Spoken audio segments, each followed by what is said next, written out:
Hey, Friday again, and doggone it if it still doesn't sneak up on me and make me go, yippee. Huh, that ain't ever gonna stop. Hey, authenticity. Authenticity, it's a great word to deconstruct and talk about. It's kind of gotten thrown around as a sort of moniker. It's a little overused right now, but as a prescriptionist, I want to give you a story about what I know about the word and what I think we can all use about understanding the word.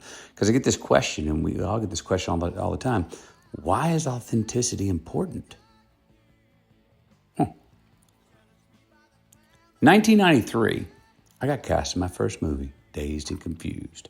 It was for the role of Wooderson, a 22-year-old still chasing high school girls, because in his words, I get older, they stay the same age.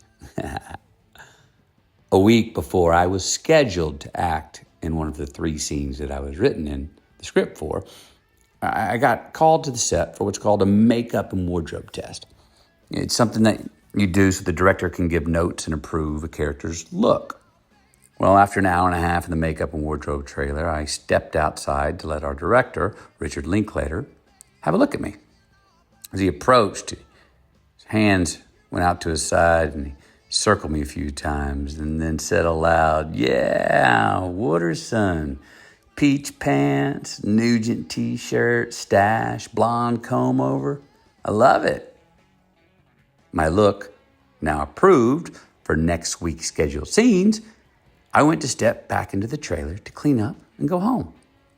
And that's when Linklater says to me, "Say, McConaughey, you think Wooderson would be interested in the redheaded intellectual girl?"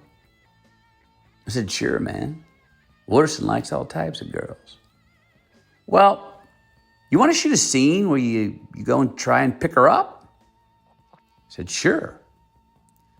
Next thing I know, 15 minutes later, I am sitting in the driver's seat of Wooderson's car, getting a mic clipped to my collar, and Linklater's telling me, "Okay, so on action, just pull up next to her car, she's right over there, and try and pick her up."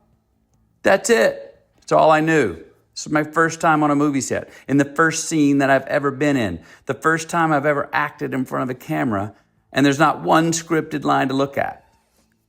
Why? Because we just created the idea of this scene 15 minutes ago. Well, I started to feel a little anxious. So I asked myself, I said, who's my man? Who's Wooderson? What do I love? I looked around, said to myself, well, I love my car. As I realized, hey, I'm in Wooderson's 1970 Chevelle. I said, well, there's one thing I love that I have. Looked around some more, and I said to myself, hey, I love rock and roll. And that's when I looked down and saw Ted Nugent's Stranglehold 8-track in the deck. I said, ooh, there's 2 things I love. And then I said, I love to get high. And that's when I looked over at Slater, who was riding shotgun, rolling a doobie. And I said, ooh, there's 3 things Wooderson loves. And that's when I heard, for the first time in my life, action! So I look up across the parking lot at the red-headed intellectual girl named Cynthia, and I say to myself, and I love those redheads, man.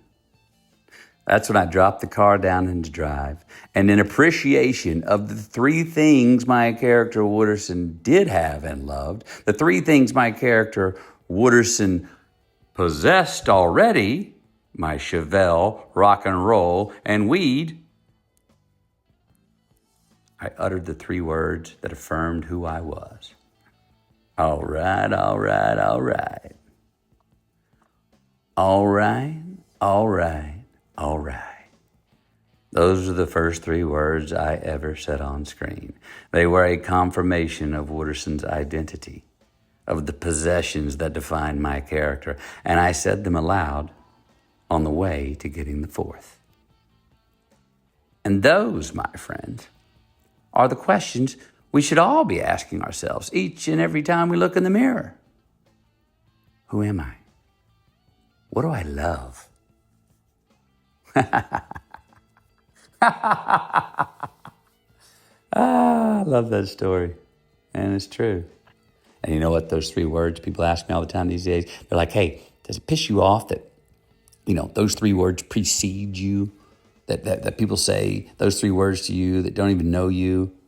And I'm like, no, it doesn't piss me off. Number 1, I know the author. So number 2, those are the first 3 words I said in the first movie scene I was ever in. And at that time, I didn't know if it was going to be a one-night hobby that I'd never be able to do again. And now, 33 years later, it's turned into a career that I love. All right, all right, all right.